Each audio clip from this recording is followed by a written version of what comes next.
Pourquoi les habitants de Nazareth, qui entendent Jésus prêcher à la synagogue, deviennent furieux et cherchent à tuer Jésus? Alors, contrairement à une première idée qui peut nous venir, ce n'est pas parce que Jésus dit qu'il est le Messie, non. Au contraire, l'Évangile dit, tous lui rendaient témoignage et s'étonnaient des paroles de grâce qui sortaient de sa bouche. C'est l'Évangile de Saint Luc. Alors, pourquoi ils se mettent en colère? En pleine prière en plus. Ce qui a mis les habitants de Nazareth en colère, c'est le fait que Jésus leur rappelle deux récits des deux miracles accomplis par Élie et Élisée et qui montrent que le salut n'est pas réservé au seul peuple élu et que les païens font parfois meilleur accueil aux hommes de Dieu, les prophètes, que les croyants au Dieu unique. Élie a été envoyé chez une veuve étrangère à Sarepta, pourtant il y avait beaucoup de veuves en Israël. Et Élisée a permis la guérison du lépreux Naaman qui était syrien, pourtant il y avait beaucoup de lépreux en Israël.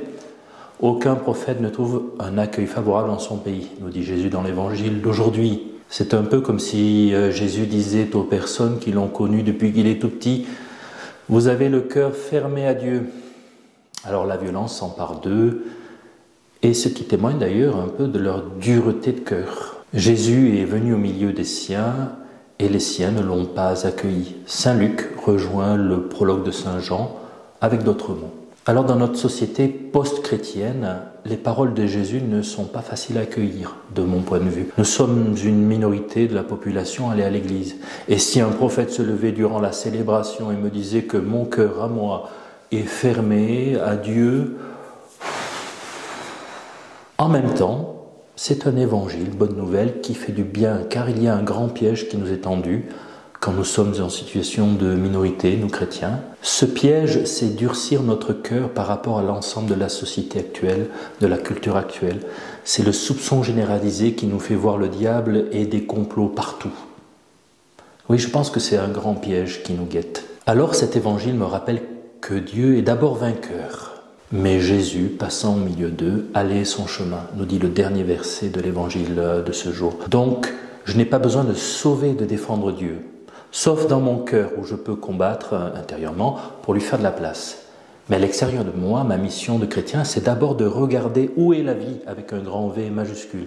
Saint Paul dit autrement, où est l'amour avec un A majuscule. S'il me manque l'amour, cela ne me sert à rien. Alors Saint Paul, attention, on n'a pas dit soyez gentils, bisounours, relativistes, défaitistes, mou. Saint Paul parle d'amour avec un grand A. Dieu passe où il veut, comme il veut, encore aujourd'hui. Alors je lui demande une grande liberté intérieure, une attention pour me montrer son passage, sa présence. Cette semaine, je suis certain que Dieu va me surprendre par sa présence, son passage.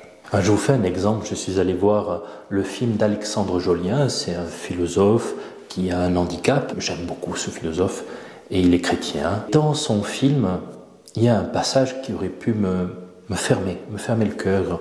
On voit que il y a une prostituée à un moment donné qui intervient comme si c'était naturel, normal, alors que, oui, j'ai le droit de ne pas être d'accord, j'ai le droit de trouver ça un peu choquant. Et en même temps, dans son film, il y a des passages sublimes sur l'amitié, sur la liberté intérieure. Ce que je veux dire par là, à travers cet exemple, c'est que dans la société où je suis, comme prêtre, bien oui, je peux fermer mon cœur. Parce qu'il y a beaucoup de choses avec lesquelles je ne suis pas d'accord et qui me choquent, qui me heurtent. Mais je peux aussi voir le beau, le bon et le mettre en valeur, l'accompagner. Comme lorsque, comme prêtre, j'accompagne des fiancés vers le mariage. Oui, il y a peut-être des choses qui ne sont pas bonnes, ajustées, mais avec le temps, avec la grâce, Dieu peut tout.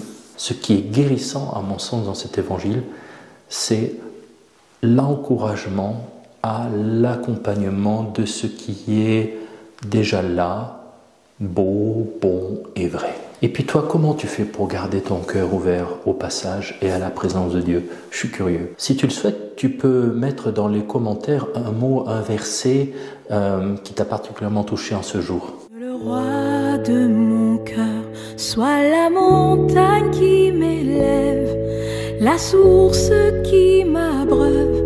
Oh, il est